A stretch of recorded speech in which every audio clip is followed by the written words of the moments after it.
Peace, love, enlightenment, elevation, and gratitude. What's going on with y'all, family? How y'all feeling, man? What's up, soul tribe? We up, man. We rise. So, man, what's going on, family? Sorry to interrupt the video. Just want to make this clear real quick. This is actually a video I put out a while ago, but I never got around, never had the time to edit it and put it out. But when I seen it come out on Netflix, I say, oh man, let me go ahead and still release it, man. So it's better late than never. Hope y'all pick something up from it. Hope y'all learn something. Peace and love. Talk to y'all later. So man, beautiful day today, man. Beautiful day. I hope if you're not in Chicago, I hope wherever you at, if you watching this, you know what I'm saying, it's a beautiful day for you as well too, you know. You can enjoy Mother Nature and get out here and enjoy this good weather, you know. That's where we supposed to be at.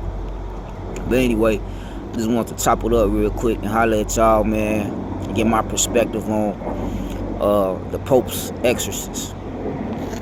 For those that's new to the channel, I just like to every now and then get my perception on some of these movies, especially these horror films, because usually these horror films, you know, involving demons and stuff like that, usually it's showing how we in spiritual warfare. So I kind of like to shine a light on some of the key things that stand out to me in some of these movies, because I know that it might go over some people's head, some people might miss it, you know what I mean? So I couldn't wait to see this movie here, just off the trailer, because I just remember the trailer saying something about the Vatican. So as soon as I heard the Vatican, I'm like, yeah, I'm gonna check this out and see what they put in our face, you know, in plain sight. It's a good movie. It wasn't scary, but again, I'm looking at these horror films from a different perspective. So a lot of them is not scary to me, but more so just showing me how to little gems, you know, showing me how to maneuver in this spiritual warfare. So based off the trailer, right, I come into this movie with the assumption that you know, it's just about a family, you know, a regular, you know, typical family that got possessed or something, and this powerful priest comes in and helps the family. That's the perception, you know, when I'm coming in thinking, assuming how the movie's gonna go. So also, spoiler alert a little bit. I'm not gonna give away too much, but it's gonna be a bit of a spoiler. So the main thing that I picked up from this movie that stood out to me the most was that this movie, it wasn't about this family being possessed. It was about 2, 3, maybe 4 people that got possessed, but they was all pawns. They was all tools to go after this Pope. So this demon in this movie, this particular demon, so you know it's multiple ones, but this particular one, he only goes after powerful exorcists, right? So that's why he wanted this guy, because he was a powerful exorcist. He been doing his thing. So all the people that he possessed in this movie was just to get to this priest. Had a bone to pick with him. He wanted him specifically. But see, what stands out to me the most is, you know how we all got our own demons, right? We all got our own angels. We all got our own demons. So that demon was this priest's problem. That was his demon. You see what I'm saying? That wasn't they demons. That was his demon that he had to overcome. But here's the thing, right? And here's a little bit of the spoiler.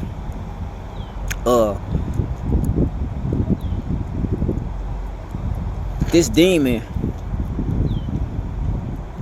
was only able to attach itself to this priest because this priest still had baggage.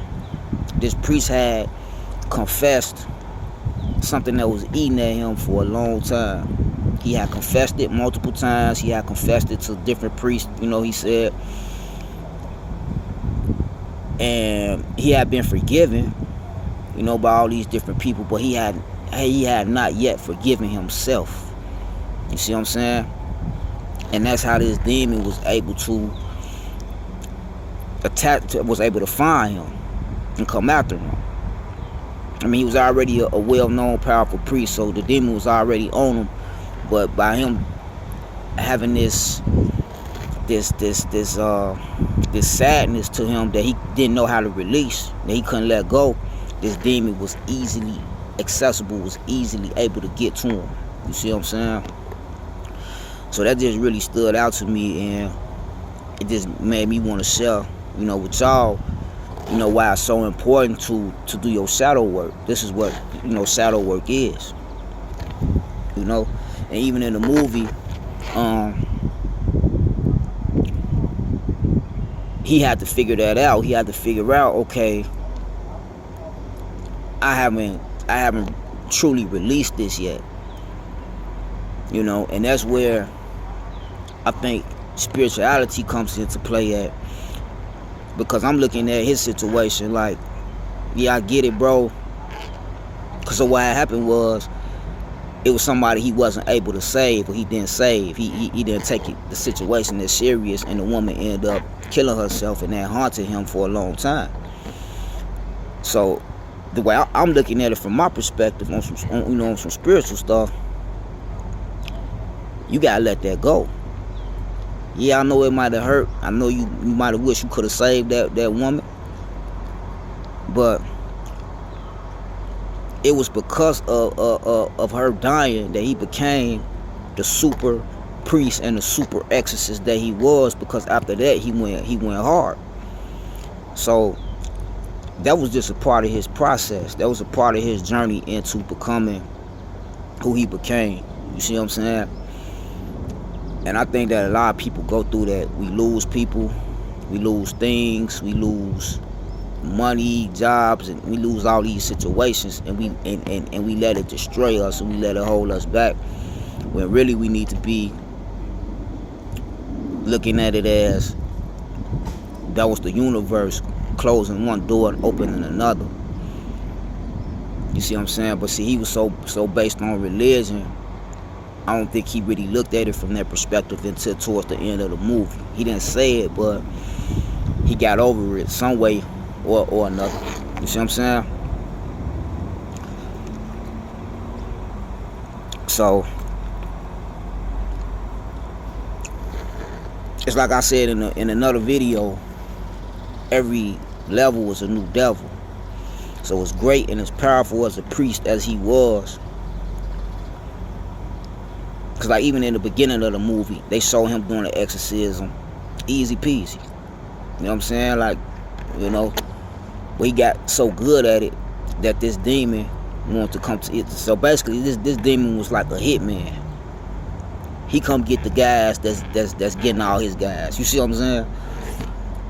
And they even showed a portion. I think this is what the part, because I got a little sleepy watching it. So I think this was the part of the Vatican that they was mentioning, because they did like go underground and knock some stuff down and get up underground just to find other dead priests that this demon had conquered. And that's how he ended up finding out what he was dealing with, because the demon wouldn't say his name. He knew it was a powerful demon, but he couldn't get the demon to say his name to identify himself, because if the demon would have done that, then he would have known how to conquer it. So they had to go through all that, go underground and all this other stuff. But and then there was a couple of other key things that they said too in the movie, right, that I wanted to mention for sure. And then I should have, because I did write it down, but I ain't bring my notes out here. It was a part in the movie where there was a Bantu priest talking to Russell Crowe's character. Russell Crowe played the priest, and he said, we will all be judged for our sins. Russell Crowe's character say, we will all be judged for how much we love. That stood out to me. That stood out to me because this is why you got people like me and a bunch of other people on YouTube and you know, TikTok and all these other platforms, and we've been preaching be on a high love frequency. You see what I'm saying? Hold on one sec, y'all. Let me put my, I don't want to get no more calls. Be on a high love frequency. You know what I mean? Because love is the highest frequency. So I just found that interesting how they kind of threw that out there. You know, you got so many people walking around depressed and with hate in their heart that we don't realize that we will be judged by how much love is in our heart. This is why even in ancient Kemetic, you know, when you was going through your purgatory, right? Your heart was weighed. It was weighed, and if it was light as a feather, then you could proceed. You know, but in order to for your heart to be that light, it has to be full of love. Love is the highest frequency. So anyway, man, I don't want to make this too long. You know, y'all know how I do. You know what I'm saying? I just really want to point that out. I feel like that was something good to point out about this movie. It was that, and it's just a good reminder to do your shadow work, family. Anything that you've done in the past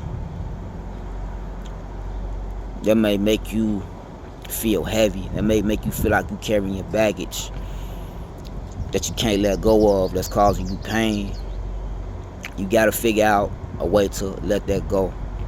Confess it. Confess it to somebody. Confess it to the universe. Apologize for it.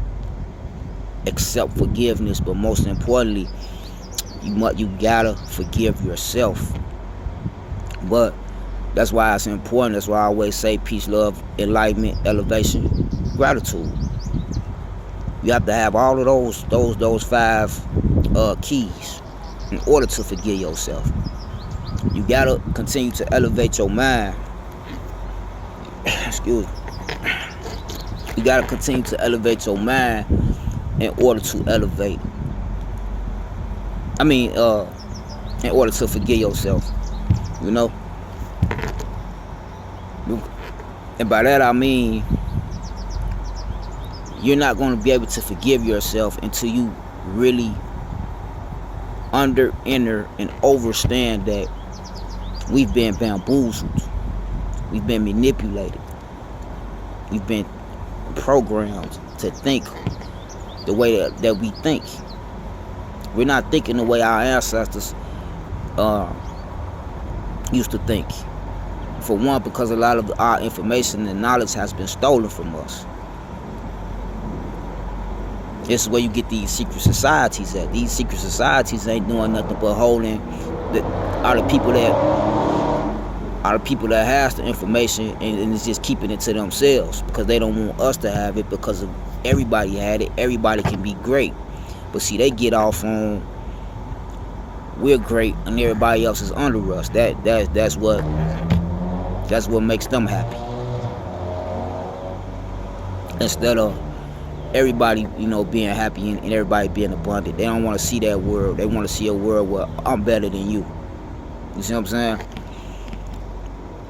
So you can't forgive yourself until you, I think, in my opinion, you can't forgive yourself until you realize that, until you have a rebirth, until you understand that everything that I thought was a lie, everything I knew was sort of force fed to me, right? Especially religion, man. You know, not enough of our people have realized how much religion has divided us. I don't think enough people realize how many people died behind religion, which makes no sense because it's all these different religions, but at the end of the day, they all kind of lead to the same thing. Walk a righteous path. path of truth. And those that do not, got to deal with what they got to deal with. So you got all these different religions just to say the same thing: live righteously.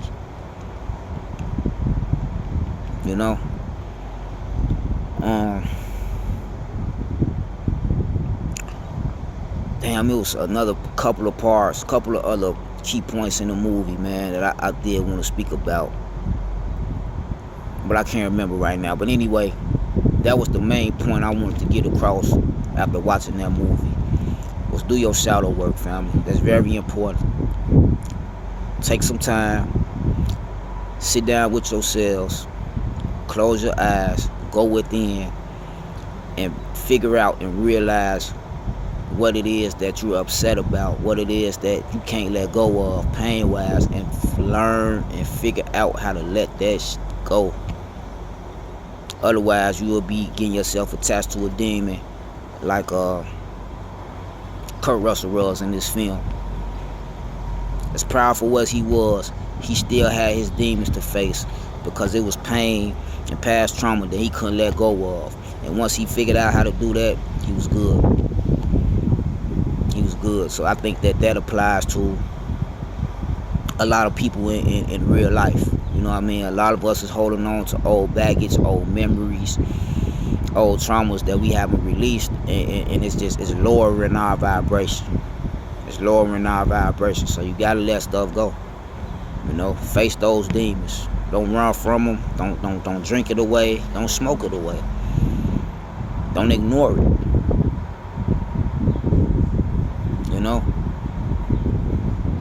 Oh, that's another thing I want to point out that they said in the movie too. Don't quote me, but it was something along the lines of the devil was happy when we choose to act like he don't exist, or something like that. What stood out to me too, because that's kind of what's going on in the world right now. We got all these lies being exposed. We got all this evilness and all this wickedness being exposed. It's being shown now. Every day. Every day somebody new is waking up. Every day somebody new is creating a new platform to expose these things. But you still got a lot of people turning the blind eye to it, thinking that the government has our best interests in mind. That we all together in this. Man, we not, man. Stop being naive, family. These people have lied to us about everything that we know. I'm trying to figure out at what point y'all think it's alright to befriend these people and think that they turned a new leaf. They haven't. Oh, that just reminded me. Another thing that I noticed in the movie that I want to talk about too. When they start showing the boy be possessed, you noticed his eyes was a lot like lizard eyes, reptilian eyes. Right, the way he blinked, it was reptilian. Even as the boy became more possessed, his eyes, a couple of scenes where the eyes were slanted like reptilian eyes. And I wanted to point that out because Brother B. Dale just put out a video showing the correlation between reptilians and demons. I'm not gonna speak on that too much because that's gonna be another 10-15 minutes. I don't want to make it too long, but I'll put the link in the description. You already know. Go check that brother out. He gave an excellent description of the correlation between demons and these reptilians, these extraterrestrial reptilians that we dealing with. And they showed that in the movie. When the boy became possessed, his eyes became reptilian. He even looked a little reptilian to me. Again, they exposing all this stuff in all these movies, man. Putting it right in our face. But if we just looking at it like it's just a movie, all that's just false, we're not going to be able to link it to real life and what's really going on. You see what I'm saying? So I'm gonna go ahead. I'm gonna wrap it up here. just do your shadow work, family. Do your shadow work, man. Let go of anything that's holding you down, because it's only lowering your vibration. And if you want to rise, you got to be as light as a feather, baby. You know. But peace and love, family. Thank y'all for tuning in for this long. If you did, till the next time, man. I'm up out of here.